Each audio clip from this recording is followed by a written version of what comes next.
Good morning friends. तो friends, cost structure में अब हम इस प्रॉब्लम को सॉल्व करेंगे। सॉरी, कैपिटल स्ट्रक्चर में। चलिए पढ़ें। A limited wishes to raise additional finance of rupees 30 lakhs for meeting its investment plan. The company has rupees 6 lakh in the form of retained earning available for investment purpose. 30 lakh चाहिए, 6 लाख तो मेरे पास है। ठीक है। The following are the further details. Debt equity ratio दिया है 30:70. Cost of date है 11% up to 3 lakhs and इसके बाद 14%। अर्निंग पर शेयर है हमारी 15 rupees. Dividend pay out ratio 70% of the earning, तो इससे डिविडेंड निकल आएगा। एक्सपेक्टेड ग्रोथ 10% है। करेंट मार्केट प्राइस 90 है। इससे हमारी कॉस्ट ऑफ इक्विटी के ही निकल आएगी। कंपनीज टैक्स रेट हमारा 30% है। Share holder personal tax rate 20% है। शेयर होल्डर पर्सनल टैक्स से हमारी KS निकल आएगी, रिटेन अर्निंग की। ठीक है। So calculate the post tax average cost of additional debts, cost of retained earning and cost of equity and overall weighted average cost of capital. ठीक है। तो देखिए, टोटल जो फंड रिक्वायर्ड है वो है हमारा 30 लाख।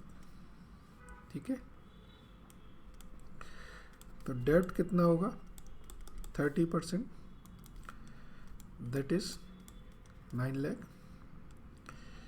और इक्विटी होगी 70%, दैट इज 21 लाख। ठीक है। नाउ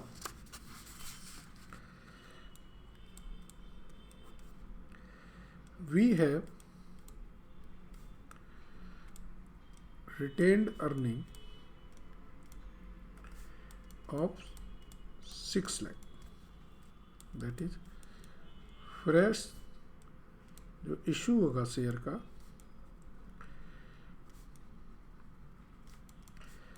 वो 21 लाख में से 6 लाख तो हमारे पास है,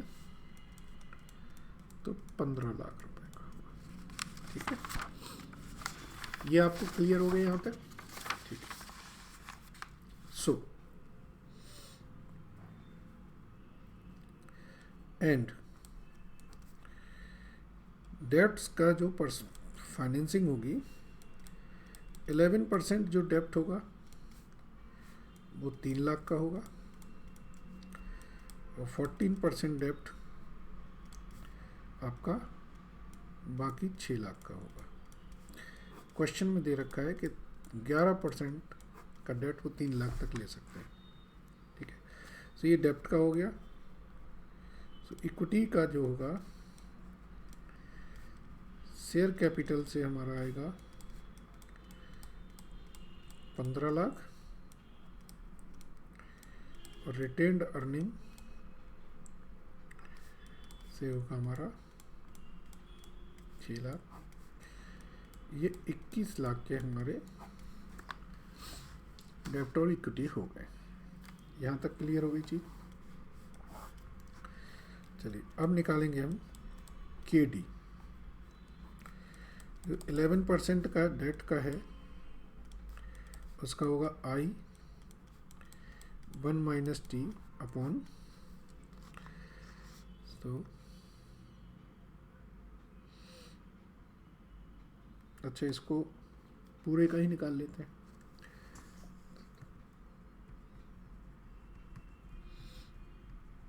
हमें तो ओवरऑल एवरेज निकालना है ना, या अलग अलग कंपोनेंट कर दें? अलग अलग भी कर सकते हैं वैसे तो। KD 11% का डेट का होगा 11% 1 - 30%, तो ये आता है 11 × 70%, 7.7%। एंड 14% डेप्ट का आएगा 14 1 - 30%, दैट कम्स टू 9.8%। ठीक है, ये आपका के डी हो गया। के ई होगा D1 upon P0 plus G। ठीक है, यहाँ पर हम D1 को निकाल लेते हैं। डिविडेंड हमारा है 70% of the earning. So dividend D0 is equal to होगा 15 into 70%, that is 10.5। So D1 होगा 10.5 plus G, that is 10.5 plus 10%, so 10.5 into 1.1, so that comes to 11.55. so 11.55 upon 90 into कुछ नहीं है प्लस 10%, के ई आएगा आपका 22.83%।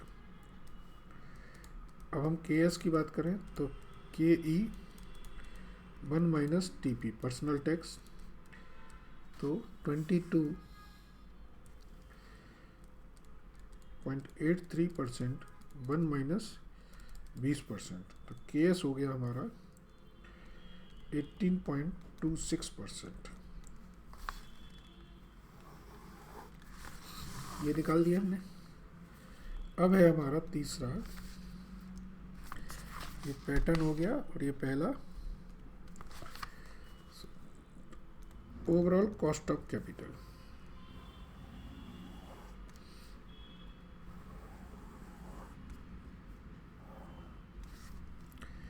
यहां लिखेंगे source, share capital, retained earning, 11% डेप्ट, 14% डेप्ट। यहाँ लिखी जाएगी इसकी अमाउंट। ठीक है, 15 लाख, 6 लाख, 3 लाख, सॉरी 6 लाख, ये 30 लाख रुपए होगा। ठीक है, यहाँ लिखेंगे हम इनका प्रोपोर्शन। ये 50% है, ये 20% है, ये 10% है, ये 20% है।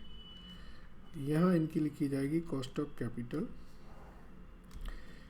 के ई हमारा आ रहा है 22.83%, 18.26%, 7.7%, 9.8%। तो ये आ जाएगी हमारी 11.415%, 3.652% और 0.77%, 9.8 इंटू 20, 1.96%। ठीक है, 1.96 plus 0.77 plus 3.652 plus 11.415, so that comes to